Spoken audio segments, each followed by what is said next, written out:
Welcome viewers, my name is Leslie Waterhouse. I'm a member of the Anoka, Blaine, Coon Rapids Area League of Women Voters, a nonpartisan organization that works to inform and educate voters. Joining us today to provide voting information is Anoka County Elections Manager, Tom Hunt. We're here to talk about voter registration. So regarding registering prior to Election Day, how do I register to vote? Sure, so prior to Election Day, there are a number of ways that you can register to vote. The most convenient way is likely to go to the Secretary of State's website, mnvotes.org, and then you could just fill out the online registration application right then and there, and then that comes over to us and we get you registered. You can also come in person to our office at the Anoka County Government Center and fill out the application there. Or we'd also be happy to mail you out an application and then you can mail it out or mail it back to us. There are also a number of other ways that you can get registered to vote.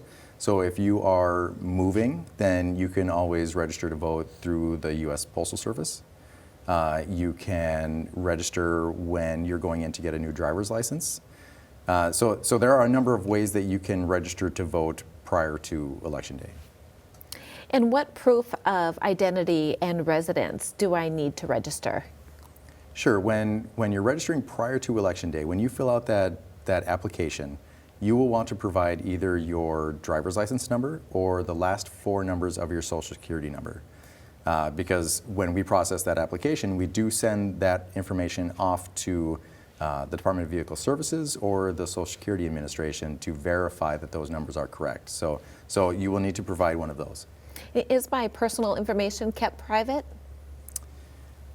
Yes, I mean there's different parts of your registration that are public and different parts that are private. So if somebody did request a voter list from the state, then things like your name, your address, your phone number if you provided it, and your year of birth, things like that, those are public and would be part of that list.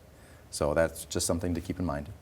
And if I'm not sure if I'm registered, how do I confirm that? Sure, so again, probably one of two ways. You could call our office, and if you verify a couple pieces of information, then we can verify that for you. The other way, and the way that probably most people use, is by going to, again, the Secretary of State's website, the mnvotes.org, and then you can just go ahead and put in your information, and then it will let you know whether or not you're registered. And what is the deadline for registering before an election, and what if I miss that?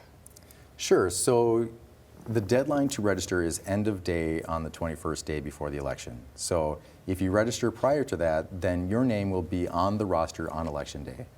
If you happen to miss that deadline, say you register on the 19th day before the election, we could still provide you with a notice of late registration, and when you go into your polling place, you can use that notice as your proof of residence. But when you go into your polling place, you will still need to do an Election Day registration at that time. Okay, and if doing Election Day registration, what proof do I need to show when I register at the polls? Sure, so registering at the polling place is a little bit different because that is actually when you are voting. So you will need to satisfy both the proof of identity and proof of residence. Mm-hmm. So there are a couple forms of ID that can satisfy both: your valid driver's license in Minnesota, state ID from Minnesota, tribal ID, things like that. But if you don't have that, then those will be individual. So to prove your ID, you can use a passport, military ID, driver's license from another state, things like that, and then combine it with something that proves your residence. So that would be something like a utility bill, phone bill, bank statement, lease agreement, something like that.